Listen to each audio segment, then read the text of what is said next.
जय श्री कृष्ण। आज हम अनिरुद्ध के अपहरण से शोक, चिंता, नारद का आगमन और समाचार देना, उसके बारे में विस्तृत वर्णन करेंगे।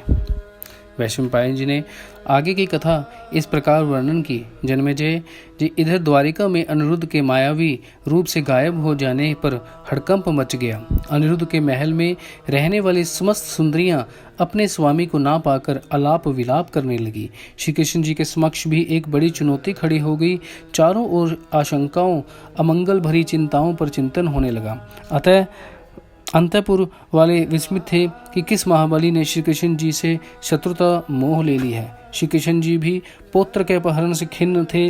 दिन प्रतिदिन समाचार फैलता गया और लोग बाग श्री कृष्ण जी के महलों में आने लगे।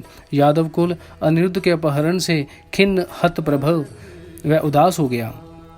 इस बात पर भी विश्वास नहीं हो रहा था कि 3 लोक के स्वामी श्री कृष्ण जी के पुत्र का अपहरण हो गया। लेकिन श्री कृष्ण जी स्वयं में बड़े चिंतित थे कि उसका कुछ समाचार मिले तो वापस लौटाने का कोई उपक्रम किया जाए, परंतु कुछ अता पता नहीं लग पा रहा था।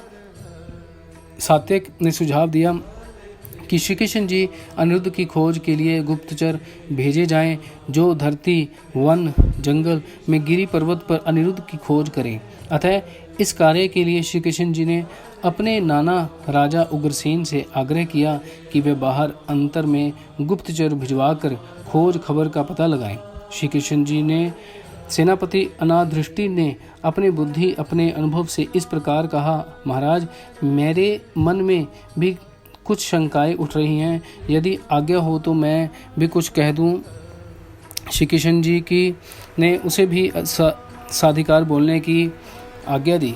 उसने शंका प्रकट की कि इंद्र आदि देवताओं ने कभी पुरानी शत्रुता के चलते बदला लेने के भाव से अनिरुद्ध का अपहरण करा लिया हो तो हो सकता है, लेकिन श्री कृष्ण जी ने यह कहकर उसकी शंका निर्मूल कर दी कि देव लोग इस प्रकार का दुष्कर्म नहीं कर सकते। यह कार्य तो संभवतः किसी मायावी स्त्री का है।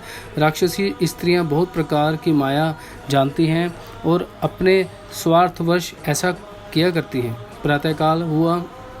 श्री कृष्ण, यादव वीर और सर्व सभासद एकत्रित हुए। फिर से चिंतन विचार हुए कि अनिरुद्ध की खोज खबर के लिए नया क्या किया जाए। तभी नारद जी उपस्थित हो गए। श्री कृष्ण जी ने उनका स्वागत किया। सुंदर एवं उचित आसन देकर आवभगत की। नारद जी ने कृष्ण जी से उनकी चिंता और गंभीरता का कारण पूछा। श्री कृष्ण जी ने तुरंत कहने पर लगे, प्रभु, हमारे पुत्र अनिरुद्ध का अपहरण हो गया है। हम सब उसी की चिंता में डूबे रहते हैं। हे मुने, आप सर्वज्ञ हैं। यदि आपको अनिरुद्ध के विषय में कुछ पता हो तो बताएं, अथवा कहीं देखा सुना हो तो कहें। नारद जी तो स्वयं इसी कार्य से आए थे। बोले, हे यदुनंदन, अनिरुद्ध तो शोणितपुर में दैत्यराज बाणासुर के साथ देवासुर संग्राम की भांति युद्ध में रत है। मैंने स्वयं उनके युद्ध कौशल का आनंद लिया है। वह वीर गंभीर योद्धा इस समय दानवराज के साथ युद्ध में नागपाश में बंधा हुआ है।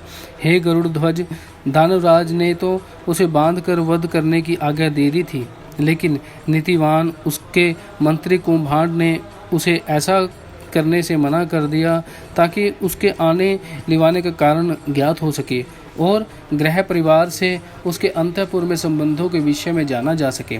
इस प्रकार इस परामर्श के साथ ही अनिरुद्ध को वध करने का कार्य स्थगित कर दिया गया।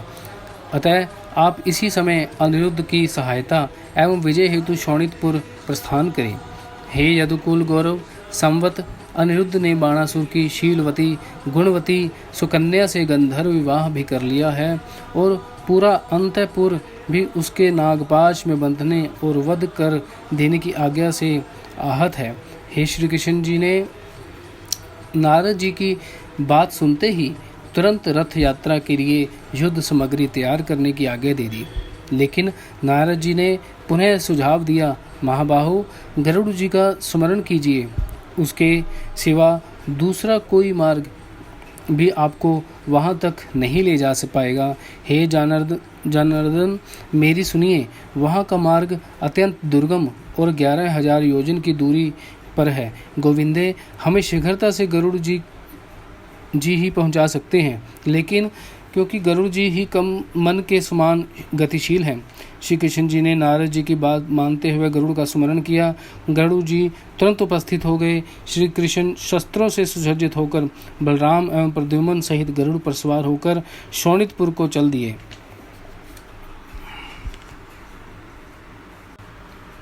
शोणितपुर से पूर्व ही श्री कृष्ण जी का अग्नि गणों से युद्ध। गरुड़ पर सवार होकर श्री कृष्ण बलराम और प्रद्युम्न अनिरुद्ध की कुशलता की कामना करते हुए शोणितपुर प्रस्थान कर चुके थे। तभी कृष्ण जी का शरीर विशाल रूप धारण कर गया। बाणासुर के वध हेतु 8 भुजाएं धारण कर गए। दाएं भाग में खड्ग, गदा, चक्र और बाण सुशोभित होने लगे और बाएं अंगों में ढाल, शंख, गदा, वज्र स्थिर हो गए। श्री कृष्ण जी के हजारों शीश शोभा पाने लगे। संकर्षण, बलभद्र हजारों शरीर धारण कर गए। श्वेत अस्त्रों से शोभायमान बलराम जी कैलाश के शिखर के समान चमकने लगे। प्रद्युम्न जो संग्राम से पराक्रम दिखाने को उद्यत हो रहे थे, उनका शरीर महात्मा सनत कुमार की भांति कांतिमान होने लगा। गरुड़ जी अपनी पंखों के बलपूर्वक परिचालन ने से पर्वत शिखरों को कंपयमान कर रहे थे। तीव्र गति से गरुड़ जी शीघ्र ही सिद्धों और चारण समूहों के मार्ग को पार करते हुए आकाश मार्ग से जा रहे थे। तभी बलराम जी को आभास हुआ कि उन सब का शरीर कांतिहीन होकर उत्तप्त स्वर्ण का सो हो रहा है। उन्होंने तत्काल श्री कृष्ण को इस बदलाव से अवगत कराया कि श्री कृष्ण ने अनुभव किया है कि संभवतः हम बाणासुर की नगरी शोणितपुर के आसपास ही हैं, और यह भी संभव है कि उसने अपने नगर की सुरक्षा अव्यवस्था में अग्निगणों को नियुक्त कर रखा हो।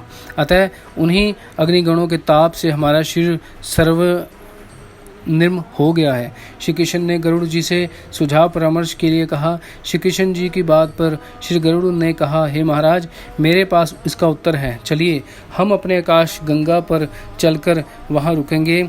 मैं अपने सहस्त्र मुखों में आकाश गंगा का जल ग्रहण करता हूं और पुनः यहाँ आकर सारा जल शोणितपुर पर बरसा कर अग्निगणों को शांत कर दूंगा। श्री कृष्ण जी की सहमति से ऐसा ही हुआ। इस प्रकार सकल अग्निगण शांत हो गए। श्री कृष्ण बलराम एवं प्रद्युम्न गरुड़ पर सवार होकर आगे बढ़े। भगवान शंकर के अग्निगणों ने कृष्ण, बलराम और प्रद्युम्न को आगे बढ़ते हुए देखा तो युद्ध छेड़ दिया। युद्ध भूमि में उठते हुए भारी शोर को सुनकर बाणासुर ने दूत भेजकर हो रहे कोलाहल का कारण जानना चाहा।